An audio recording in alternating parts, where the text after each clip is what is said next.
Hello and welcome.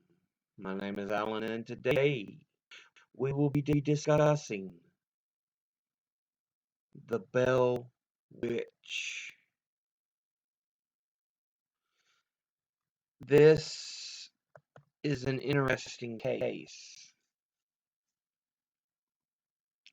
It takes place in Adams, Tennessee, which itself is just northeast of Nashville, Tennessee. It's a small little town, and it's not far from the Tennessee-Kentucky border.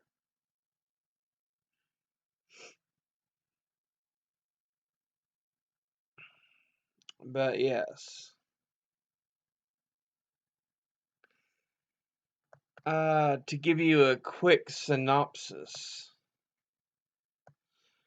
the events that allegedly happened at John Bell's Tennessee farm between 1817 and 1821 are said to be one of the classic American ghost tales. Bell shot at a strange animal on his farm, but the creature disappeared before it could be harmed.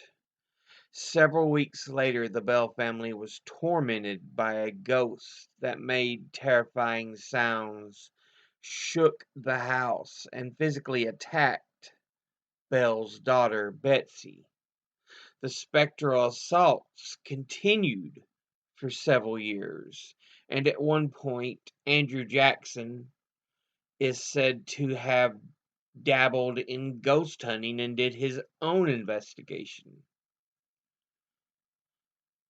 Though some authors recount the Bell Witch tale as a true account, there is little evidence that it is anything other than a ghost story. Andrew Jackson, for example, never mentioned the Bell Witch case at all. It seems that the future president's role was created from thin air, possibly to lend verisimilitude, the appearance of reality, to the fictional tale. Now, and of course, we know Andrew Jackson is from northeast Tennessee, so he's not horribly far from um, where Adams would have been. So I'm sure it was something. Hey, look, we can use him, but yeah, there's no real evidence of Adams actually, or Andrew Jackson actually taking part in an ghost hunting there.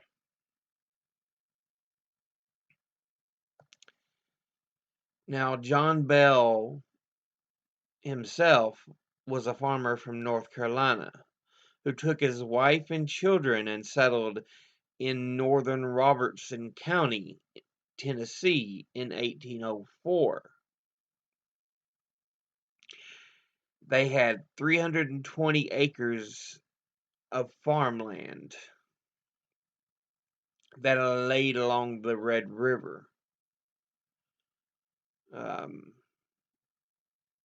Supposedly, they were members of the Red River Baptist Church, and John Bell himself was apparently even became a deacon. The family grew somewhat prosperous.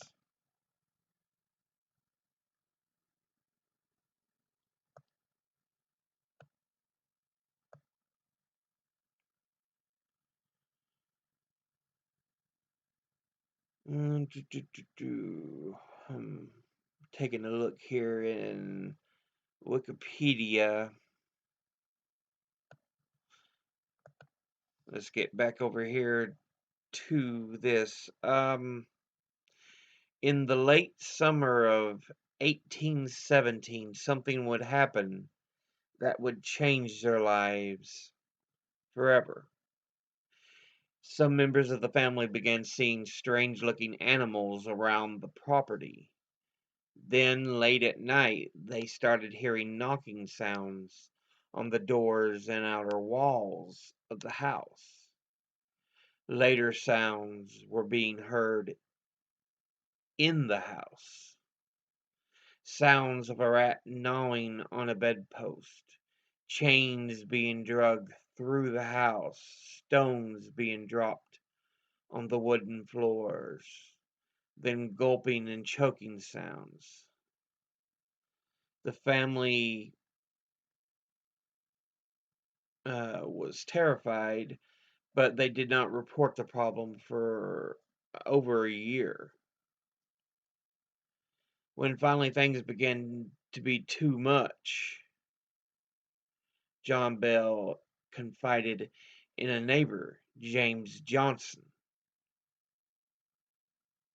He invited Johnson and his wife to spend the night.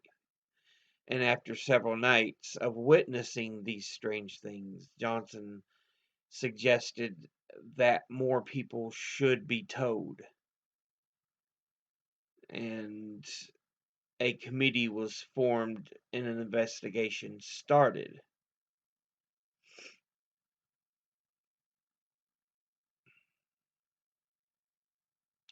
So, yeah. Now, one of the early claims of the Bell Witch itself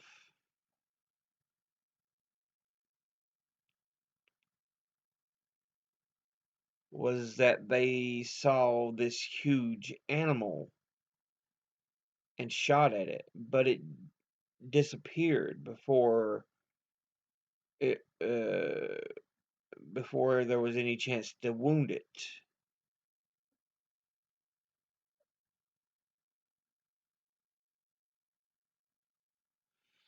And they say that was part of some of the earliest indications of the Bell Witch.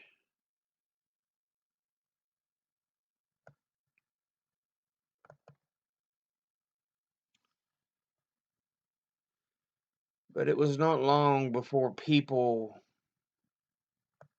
were coming from miles around to hear and witness this unseen force that was supposedly terrorizing the Bell home. Before long, it had gained enough strength that it now had a voice. When asked who or what it was, it gave different identities. It once stated that it was the witch of a neighbor woman named Kate Batts. This is what many people believed, and from then on, the unseen force was called Kate, the Bell's Witch. And apparently, Kate had two primary reasons for visiting the Bell home. The main one was to kill John Bell. For what reason, they say they do not know because Kate never gave a reason why. And the second reason was to stop John's youngest daughter, Betsy, from marrying a certain neighbor boy named Joshua Gardner. Now, this is all according to bellwitchcave.com. Let me see if they have anything about it in Wikipedia.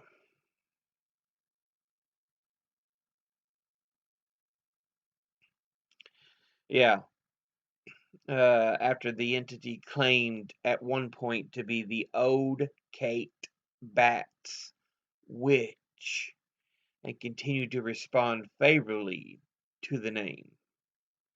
The physical activity centered on the Bell's youngest daughter, Betsy, and her father, and Kate expressed particular displeasure when Betsy became engaged to a local named Joshua Gardner.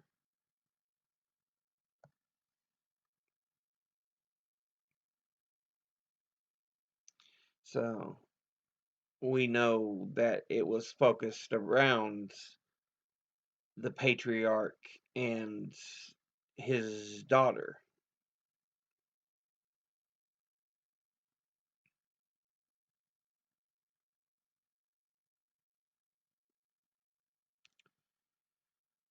Let's see.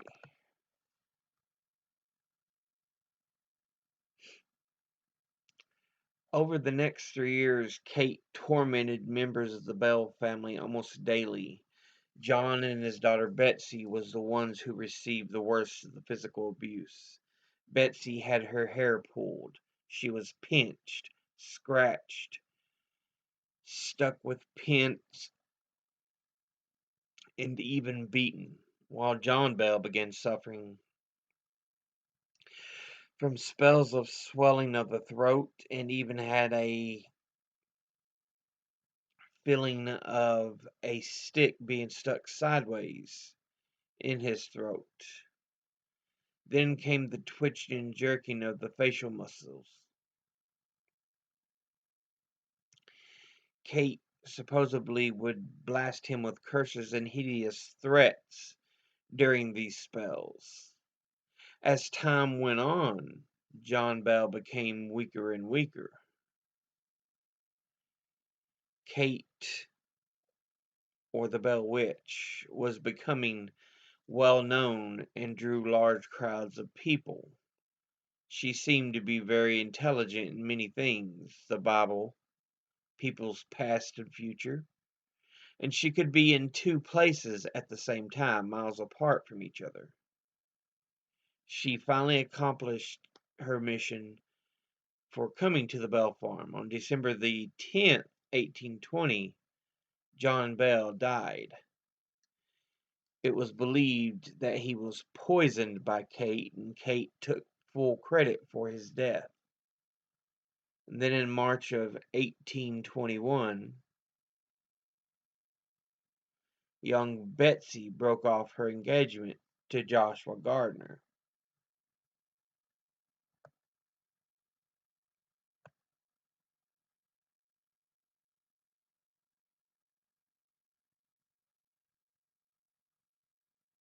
Now, according to Wikipedia,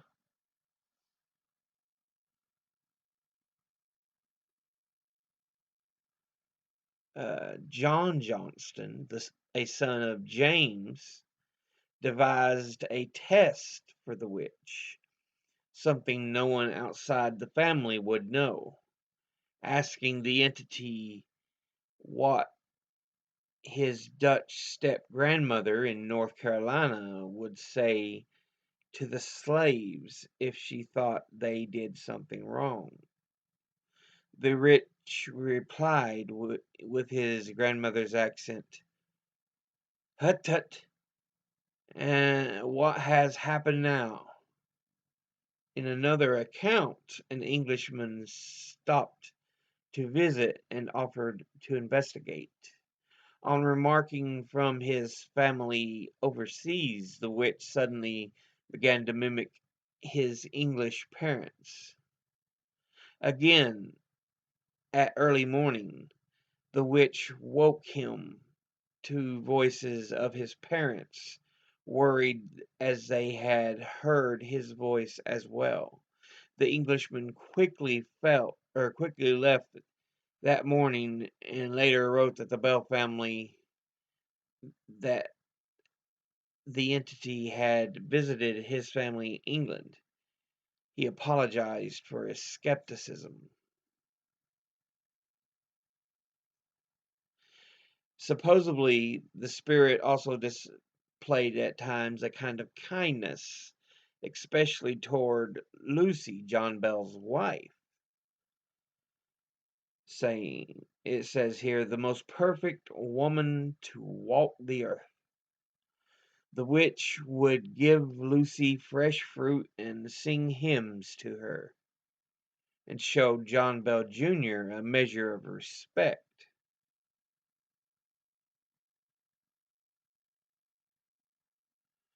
So it seems to pick and choose the family members to torment.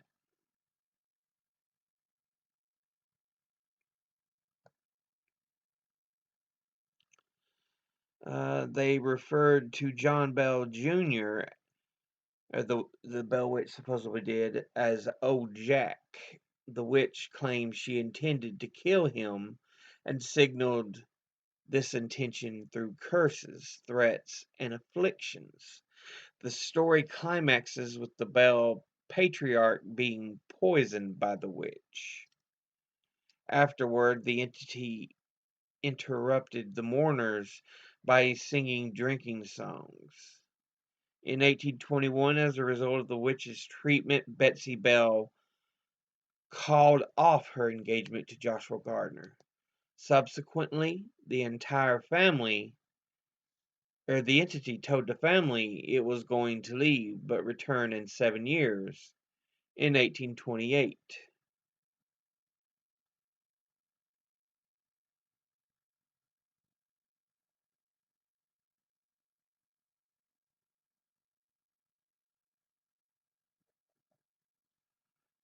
Which this is a part confirmed here. Kate then bid everyone farewell and promised to return in 7 years. And supposedly she did return in 1828 for a few short weeks. During this visit, she came to the home of John Bell Jr.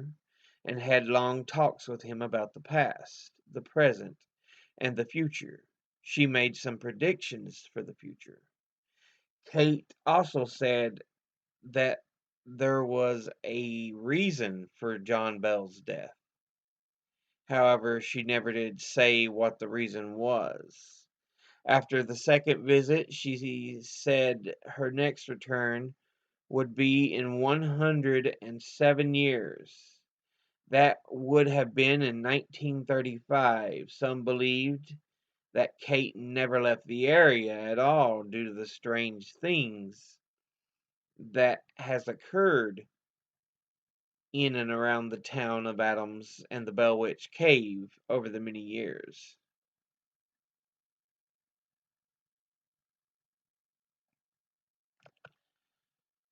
Um, so yeah, 1828, and then supposedly in 1935.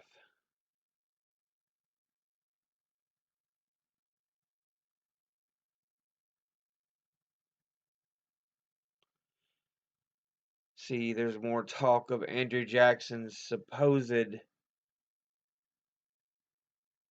investigation and being scared after the investigation itself.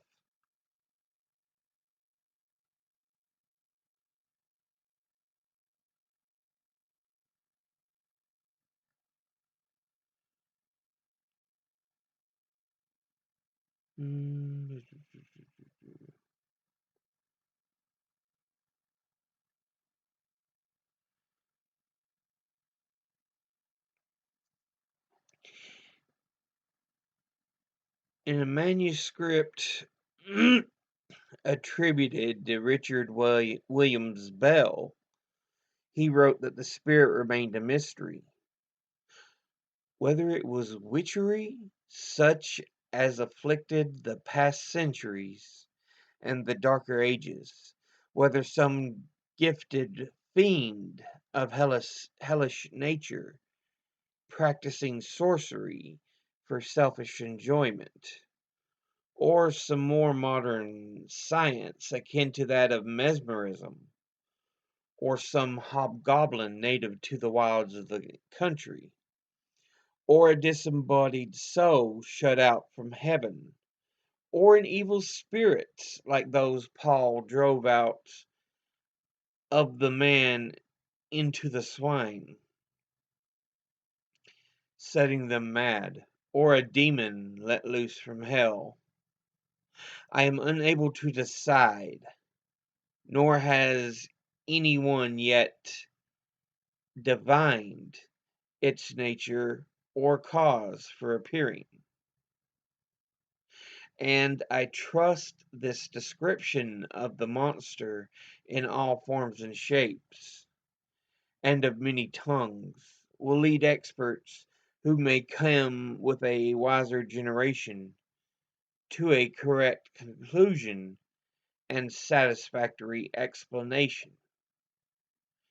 And again, this was written by um, Richard Williams Bell in his manuscript, An Authenticated History of the Bell Witch.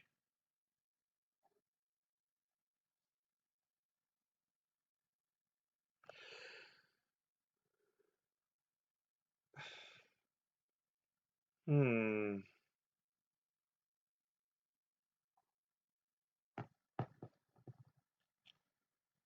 So,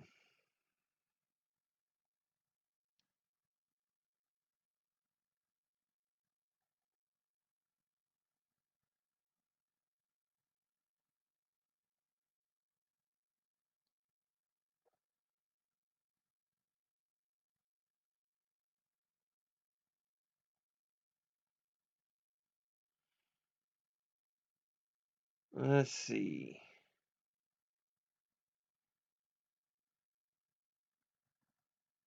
There are other things that do mention the Bell Witch itself.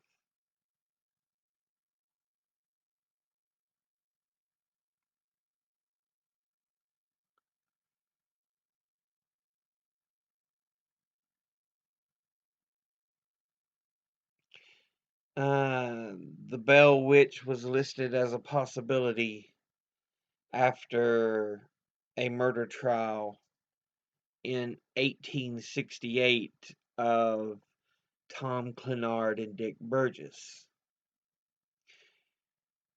The Bell Witch was, and still a great scapegoat. Every circumstance out of regular order of things is attributed to the witch, and it has not been long since a man claiming to be the witch was waylaid and murdered by two men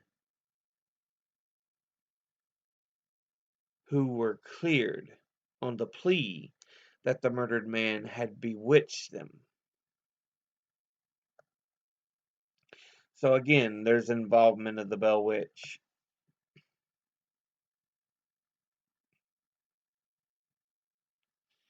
Um,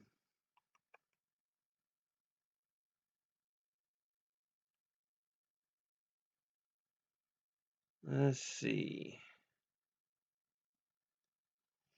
In 1880, there was supposedly a haunted house, but it was in Springfield, Tennessee. But it had much of the same things, knocking underneath the floor.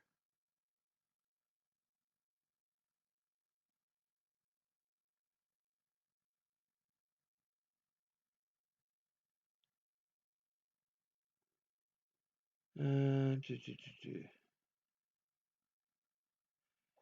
And of course, the Bell Witch was mentioned, in this case by a journalist, who said, "It is an actual fact that several hundred intelligent people of Springfield and vicinity have been so excited over the noise as to go night after night to listen to it. About 30 years ago, Robertson County had a sensation similar to this, known as the Bell Witch, and people came from all parts of the country, even as far as New York, to hear or see her."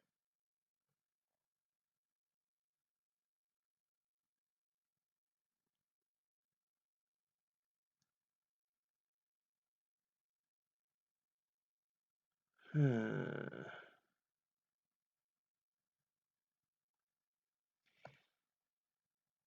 Then there's another case in which it calls the Nashville Centennial Exposition.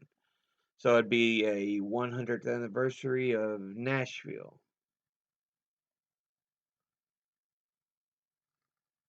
Um, it's a several page account of the Bell Witch legend, which was included in a sketch of Robertson County and was reportedly written for Nashville's Centennial Exposition in 1880. The sketch was published in 1900 by the Tennessee Historical Society. The author of the sketch is unknown and the article is undated. Dates in the sketch end at 1880.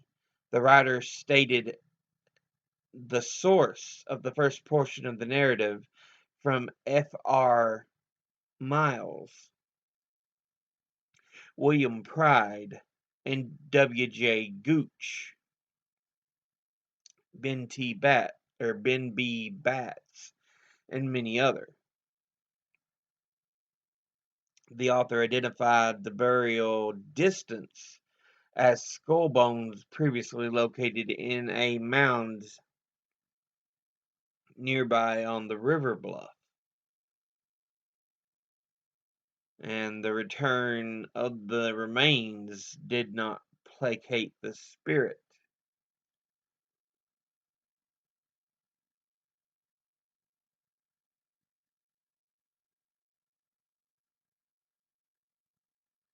Let's see, and in one mention here it says, at one time a vial of poison was found in the flue of the chimney, and being taken down, Dr. George B. Hobson gave one drop to a cat, causing its death in 7 seconds.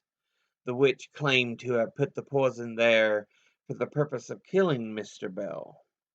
Being asked how it was going to administer the poison, it said by pouring it into the dinner pot. It is remarkable that, although he enjoyed good health up until the time of this event, Mr. Bell died within days after the vial was found, being in a stupor at the time of his death. From this time, the people visited the house less frequently, although the witch would now and then be heard.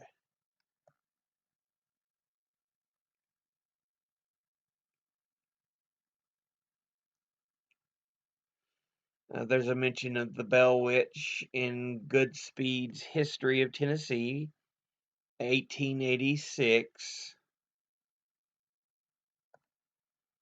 saying a remarkable occurrence which attracted widespread interest was connected with the family of John Bell, who settled near what is now Adams Station in 1804. So great was the excitement that people came from hundreds of miles around to witness the manifestations of what was popularly known as the Bell Witch. The witch was supposed to be some spiritual being having the voice and attributes of a woman. It was invisible to the eye, yet it would hold conversation and even shake hands with certain individuals. The freaks it performed were wonderful and seemingly designed to annoy the family.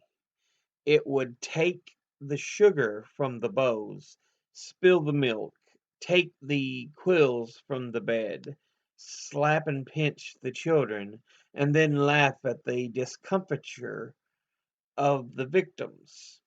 At first, it was supposed to be a good spirit, but its subsequent acts, together with the curses with which it supplemented its remarks, proved the contrary. A volume might be written concerning the performances of this wonderful being, as they are now described by contemporaries and their descendants. That all this actually occurred will not be disputed, nor will a rational explanation be attempted. It is merely introduced as an example of superstition, strong in the minds of all but a few of those times, and not yet wholly extinct.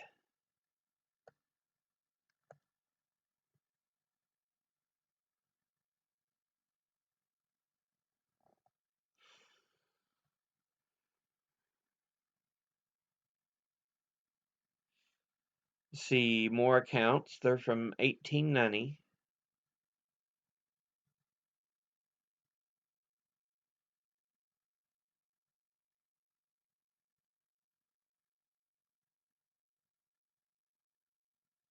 So, yeah, while interesting, there's no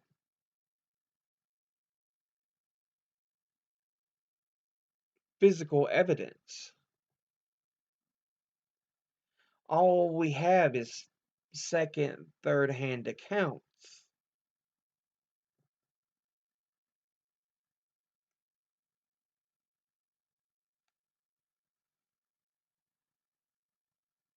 which do not confirm anything.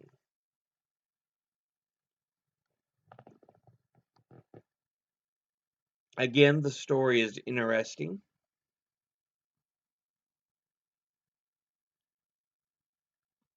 but honestly, there's no evidence to confirm anything. So, my conclusion,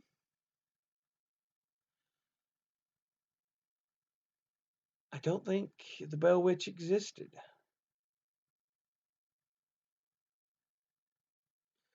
It's interesting, as I've said multiple times already, but just there's no evidence to verify.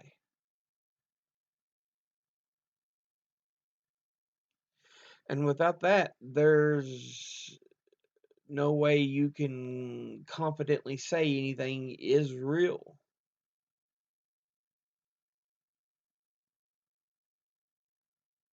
So, yeah, that's just kind of how I feel about the matter. But that will be it for now. As always, educate thyself, think, read, study, learn. Someone tries to tell you something you have trouble believing, ask them to cite their sources. I will have the sources in the description below. Until then, next time.